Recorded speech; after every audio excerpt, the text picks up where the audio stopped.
Alt news के को founder Mohammad Zubair की जमानत की अर्जी पर पटियाला हाउस कोर्ट की सेशन कोर्ट ने आज फैसला महफूज कर लिया है। अदालत कल दोपहर 2 बजे जमानत पर फैसला सुनाएगी। मोहम्मद जुबैर मजहबी जज्बात भड़काने के इल्जाम में जेल में बंद है। मोहम्मद जुबैर के खिलाफ कई केसेस दर्ज हैं।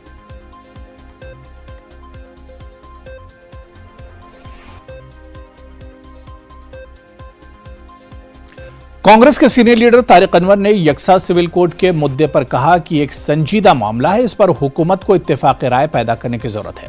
तारिक अनवर ने कहा कि सभी को साथ लेकर इस मामले पर आगे बढ़ना चाहिए। उन्होंने कहा कि हुकूमत पहले एक ड्राफ्ट लाए ताकि इस पर बहस हो सके। यूनिफॉर्म सिविल कोड को लेकर अक्सर आवाज़ उठती रहती है और कहा जाता है कि आर्टिकल 44 के तहत ये डायरेक्टिव प्रिंसिपल है। उत्तराखंड में कोशिश भारतीय जनता पार्टी कर रही है कि इसको लाया जाए।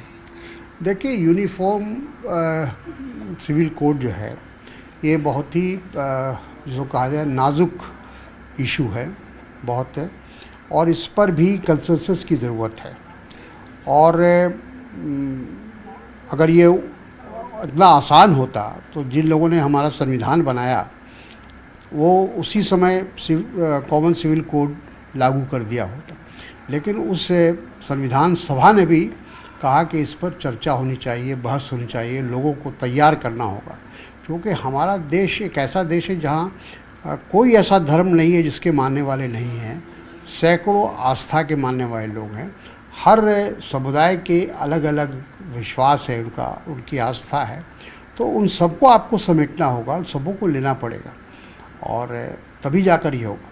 पहली बात तो ये होनी चाहिए कि ये इसका ड्राफ्ट तैयार हो, एक मसौदा तैयार हो और उसको देश के सामने रखा जाए और उस पर बहस हो, चर्चा हो, और जब कंसेंसस बन जाए तो आप कॉमन सिविल कोड बना लीजिए, क्या दिक्कत है। लेकिन जब भी इस तरह की बात आती है, यूनिफॉर्म सिविल कोड को लाने की बात होती है, मुस्लिम समुदाय की तरफ से इस पर सीधी आपत्ति या विरोध जो है दर्ज कराया जाता है। कहा जाता है कि ये जो है गलत है। देखिए, हर आदमी की अपनी अपनी राय है, ऐसा नहीं है पूरा मुस्लिम समुदाय की वो राय है। हो सकता है कुछ एक सेक्शन उसका विरोध करता होगा, लेकिन इसीलिए मैंने कहा कि पहले मसौदा तो लाइए, पहले ड्राफ्ट तो रखिए कि आप किस तरह का कॉमन सिविल कोड लाना चाहते हैं। उसके बाद जब सब लोग से चर्चा होगी, बहस होगी, उस पर मंथन होगा तो वो कुछ चीज़ निकल कर आएगी। शुक्रिया। कैमरामैन हरीश के साथ खुर्रम शहजाद, न्यूज़ 18 दिल्ली। कांग्रेस लीडर और मजहबी गुरु आचार्य प्रमोद कृष्णन ने साबिक नायब सदर जमहूरिया हामिद अंसारी को लेकर बीजेपी के इल्जामात पर न्यूज़ 18 उर्दू से बात करते हुए कहा कि हमें मुल्क के साबिक नायब सदर जमहूरिया पर मुकम्मल भरोसा है। आचार्य प्रमोद कृष्णन ने कहा कि हामिद अंसारी को वजाहत नहीं देनी चाहिए। उन्होंने कहा कि हामिद अंसारी को किसी पाकिस्तानी सहाफ़ी की बात का जवाब नहीं देना चाहिए था। उन्होंने कहा कि हामिद अंसारी की वजाहत से मुझे तकलीफ हुई है। आचार्य प्रमोद कृष्णन ने कहा कि क्या हम किसी पाकिस्तानी सहाफ़ी पर यकीन करेंगे और अपने साबिक नायब सदर जमहूरिया पर एतमाद नहीं करेंगे। हामिद अंसारी साहब की देशभक्ति पे शक नहीं किया जा सकता है और उपराष्ट्रपति, राष्ट्रपति, प्रधानमंत्री किसी पार्टी का नहीं होता, पूरे देश का होता है। पाकिस्तान के किसी एक आदमी के द्वारा इस तरह का आरोप लगाना, और वो भी पाकिस्तान जो एक आतंकवादी मुल्क है, वहाँ का कोई आदमी कुछ भी कहे हमारे देश के पूर्व उपराष्ट्रपति के लिए, तो ये ठीक नहीं है। मगर तकलीफ तब हुई जब वो उसके आरोप पर पूर्व उपराष्ट्रपति जी ने सफाई पेश की। उन्हें कोई ज़रूरत नहीं है इस तरह के घटिया आरोपों की सफाई देने की। आचार्य प्रमोद कृष्णन ने आबादी पर कंट्रोल को लेकर आरएसएस सरबराह मोहन भागवत के बयान को लेकर कहा कि हम उनकी लबो लहजे से इत्तेफाक नहीं रखते हैं। प्रमोद कृष्णन ने कहा कि वो एक खास तबके को निशाना बनाना चाहते हैं। उन्होंने कहा कि आबादी के मुद्दे पर बीजेपी सिर्फ सियासत करना चाहती है। उन्होंने कहा कि बढ़ती आबादी मुल्क के लिए संगीन मसला है, इसलिए हुकूमत को कानून साजी करनी चाहिए।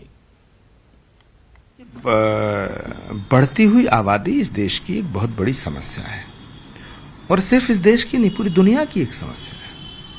इसमें मजहब के नाम पर, जाति के नाम पर, लिंग के नाम पर, क्षेत्र के नाम पर, राज्य के नाम पर, भाषा के नाम पर राजनीति नहीं होनी चाहिए।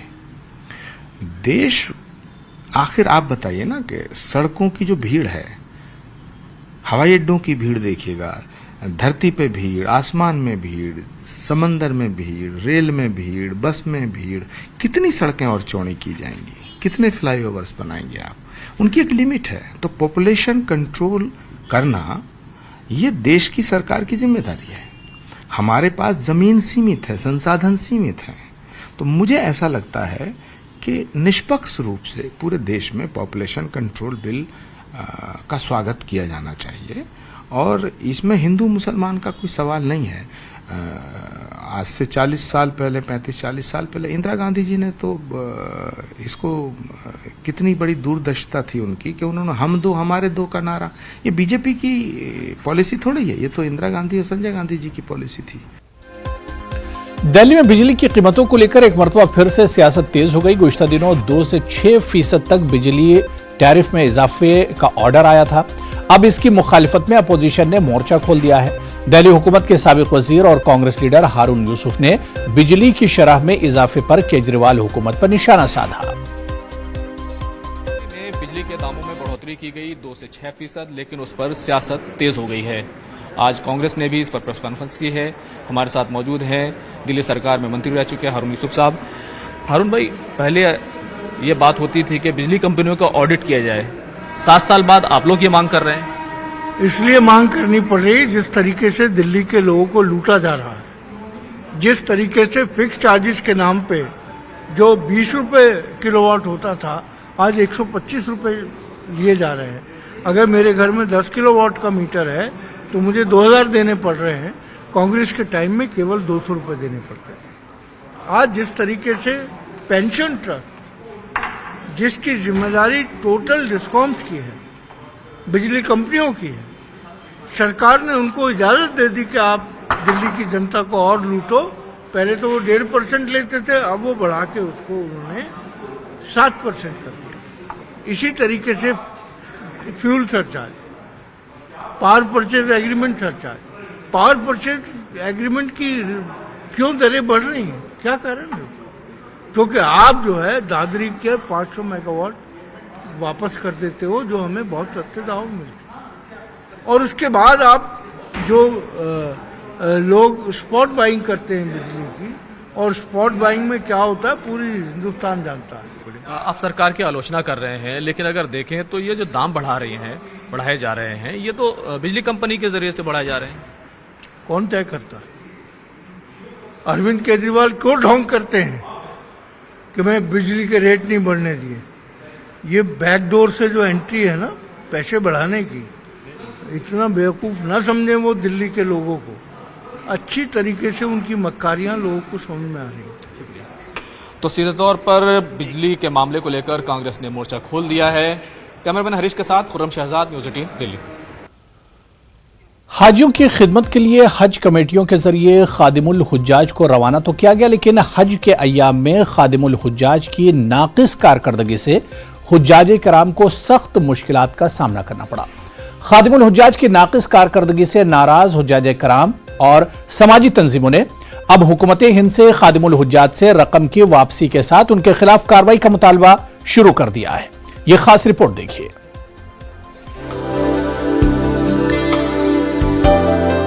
हज 2020 के लिए हज कमेटियों के जरिए सफर हज पर जाने वाले आज़मीन हज की खिदमत के लिए मुल्क गिर सतह पर 500 से ज्यादा खादिमुल हुज्जाज को सफर हज पर रवाना किया गया था।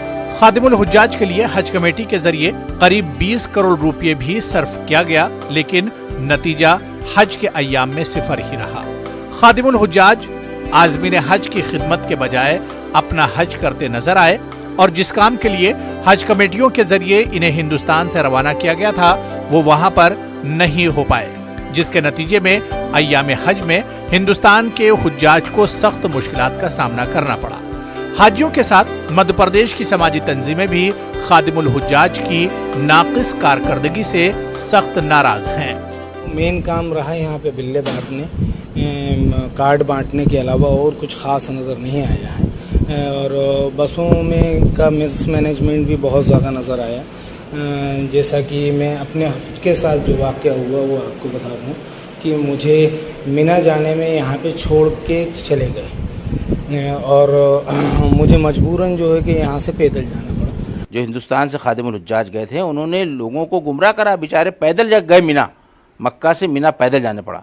लेकिन अब हम आपके चैनल के ज़रिए से इस बात से की आवाज़ उठाते हैं, सरकार से मैं ये आवाज़ उठाता हूँ कि जो 20 करोड़ रुपए खादिमुल हुज्जाज पे खर्च हुए हैं और हर स्टेट से जो खादिमुल हुज्जाज गए हैं ये सिर्फ अपना हज करने गए थे, वहाँ से आने के बाद इनकी तनख्वाहों से वो हज की रकम वापस लेना चाहिए।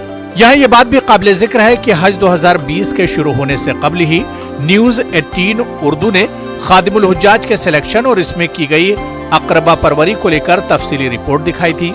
इसके बावजूद भी हज कमेटियों ने होश के नाखून नहीं लिए। खादिमुल हुज्जाज के सिलेक्शन में बुनियादी शर्त हज या उम्रा करने के साथ अरबी और अंग्रेजी जबान को तरजीह देने की बात कही गई है, लेकिन बेशतर ऐसे खादिमुल हुज्जाज भेजे गए जो अरबी और अंग्रेजी जबान तो दूर मकामी जबान भी ठीक से नहीं बोल सकते हैं। इस ताल्लुक से मध्य प्रदेश स्टेट हज कमेटी के सेक्रेटरी सैयद शाकिर अली जाफरी से न्यूज 18 उर्दू ने बात की तो उन्होंने कुछ इस अंदाज में जवाब दिया। खादिम हमारे पास में कंटिन्यू एक व्हाट्सएप ग्रुप है, उसके माध्यम से हम लोग उनसे कंटिन्यू संपर्क रखे हुए हैं। कोई भी तकलीफ और बीमारी अगर हाजी साहिबान को होती है, हजानी साहिबान को होती है, तो वो हमको तुरंत इंटीमेशन मोबाइल पर व्हाट्सएप ग्रुप पर करते हैं। इसके अलावा जो हाजी साहिबान हजानी साहिबान आएंगे वो पहली फ़्लाइट मध्य प्रदेश में 3 तारीख की आएगी, जो मुंबई भी हो सकती है, दिल्ली भी हो सकती है। तो 3 तारीख से लगातार ये काफ़िला चालू रहेगा, तो 13 अगस्त तक हमारे हाजी साहिबान मध्य प्रदेश के सब आ जाएंगे। अय्याम हज में हाजियों को खादिमुल हुज्जाज की नाक़िस कारकर्दगी के सबब जो मुश्किलात पेश आई हैं, इसको देखते हुए समाजी तंजीमों ने हुकूमत हिंद से सभी खादिमुल हुज्जाज से न सिर्फ रकम वापसी का मुतालबा किया है, बल्कि जिन लोगों ने नाअहल खादिमुल हुज्जाज को सफर हज पर रवाना किया था, इनके खिलाफ भी कार्रवाई का मुतालबा किया है। न्यूज 18 उर्दू के लिए भोपाल से महताब आलम की रिपोर्ट। अंजुमन दरगाह अजमेर दरगाह की अंजुमन सैयद जदगान के सेक्रेटरी सैयद सरवर चिश्ती के फर्जंद आदिल चिश्ती का मुतनाज़ा बयान आने के बाद शहर में बहस व मुबाहिसे का दौर शुरू हो गया।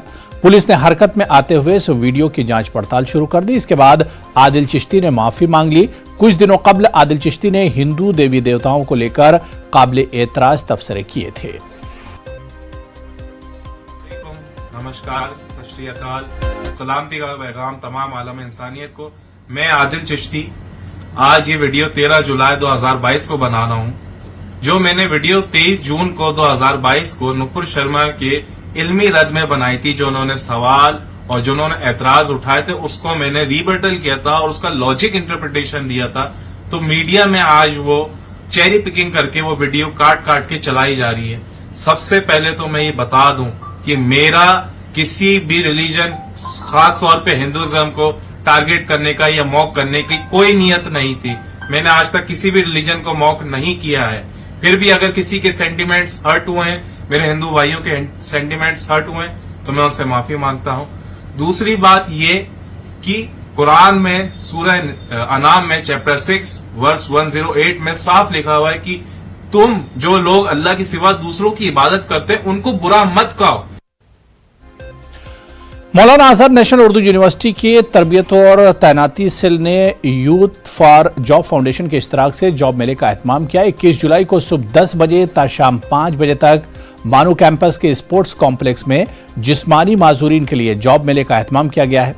जॉब मेले में मौजूदा और साबिक तलबा के अलावा बैरूनी उम्मीदवार भी शिरकत कर सकते हैं।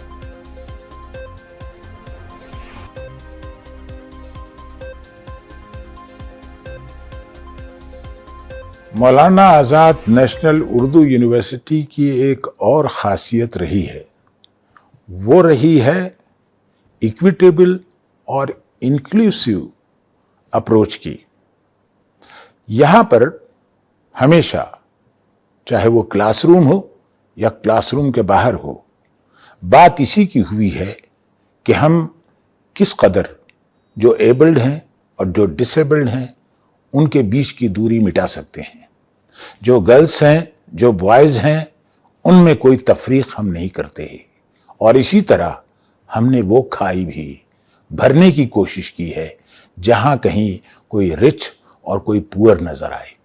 और इसी के तहत हमने एक जॉब मेला लगाया है जो 21 जुलाई को 10 बजे से 5 बजे तक चलेगा और इसमें बहुत सारे वो लोग कि जिनके पास डिग्रीज हैं मगर डिसेबल्ड हैं, उनके लिए हमने कोशिश की है कि यूथ फॉर जॉब्स फाउंडेशन के कोलैबोरेशन से एक मेला लगाया जाए और वो जो डिसेबल्ड हैं, जो माजूर हैं, उनके लिए भी हम बड़ी बड़ी कंपनियों से उनको बुलाएं और उनसे कहें कि आप हमारे इन बच्चों को, आप हमारे इन डिग्री होल्डर्स को जॉब दीजिए। अलीगढ़ मुस्लिम यूनिवर्सिटी की सर सैयद एकेडमी की जानिब से हिंदुस्तान के आलमी मसरूफियात के बदलते हुए अंदाज पर सर सैयद मेमोरियल सालाना लेक्चर 2022 का इनेकाद किया जा रहा है, जिसमें सैयद अकबरुद्दीन सर सैयद यादगारी खुतबा पेश करेंगे। सर सैयद एकेडमी के deputy director doctor Mohammad Shahid ने बताया कि सैयद अकबरुद्दीन ने 34 साल पर मुहित अपने मुमताज करियर में मुख्तलिफ ओहदों पर खिदमत अंजाम दी हैं।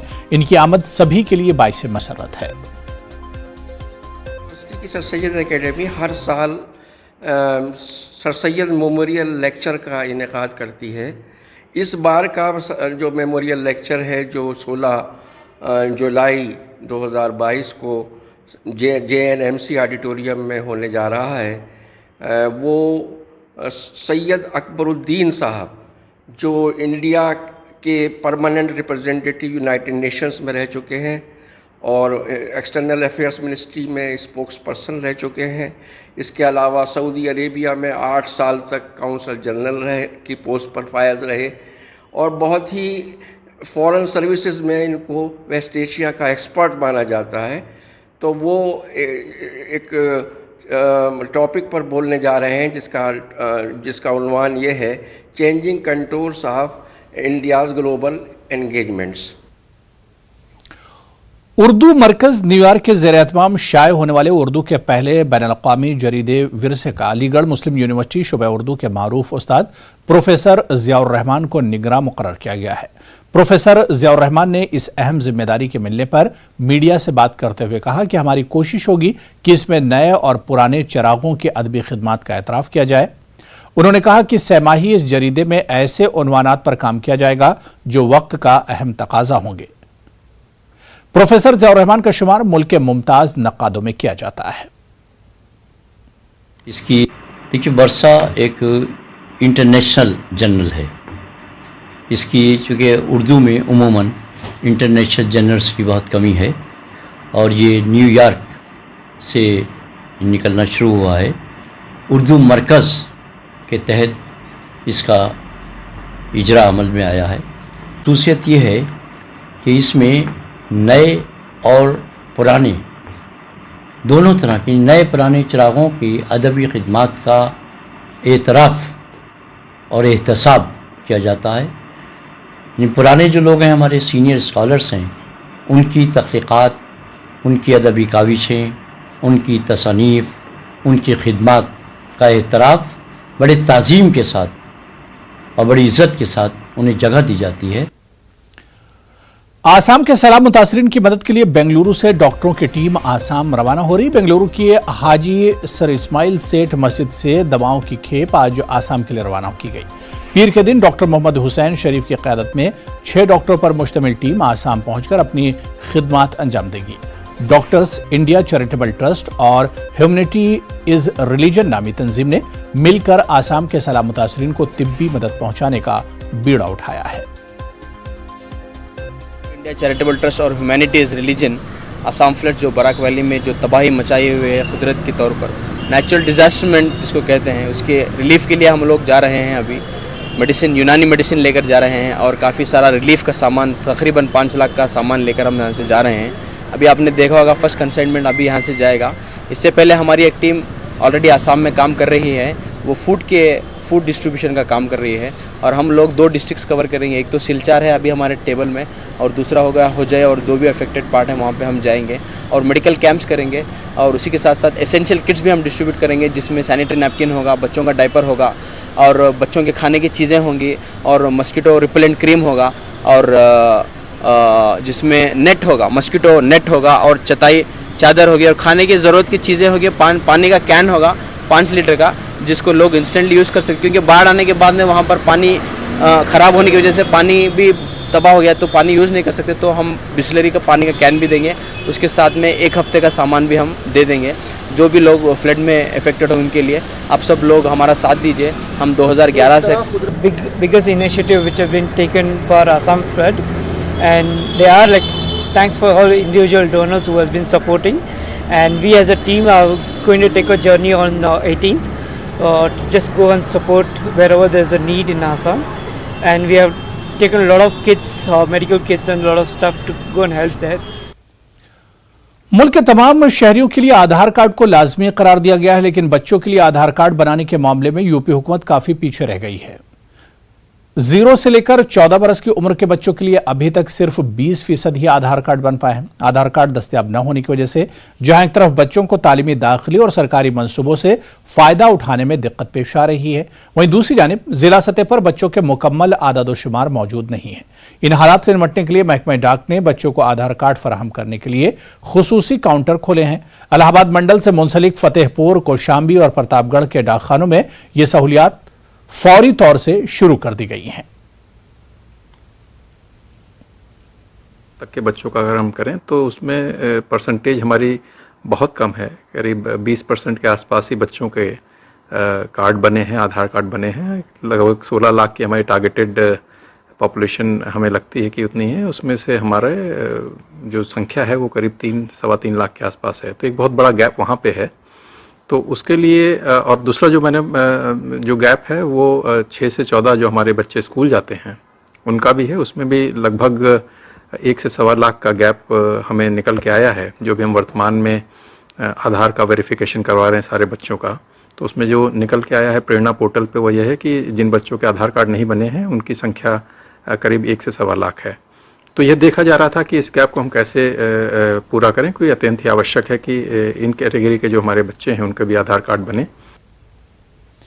मुल्क में कौमी यकजहती के लिए दरगाह और सूफिया कराम ने कलीदी किरदार अदा किया है, लेकिन आज आपसी भाईचारा और कौमी यकजहती को तोड़ने की कोशिश की जा रही है। हाल ही में विश्व हिंदू परिषद की जानिब से अपील की गई थी कि हिंदू दरगाहों पर न जाएं, लेकिन इन अपीलों का असर नजर नहीं आ रहा है।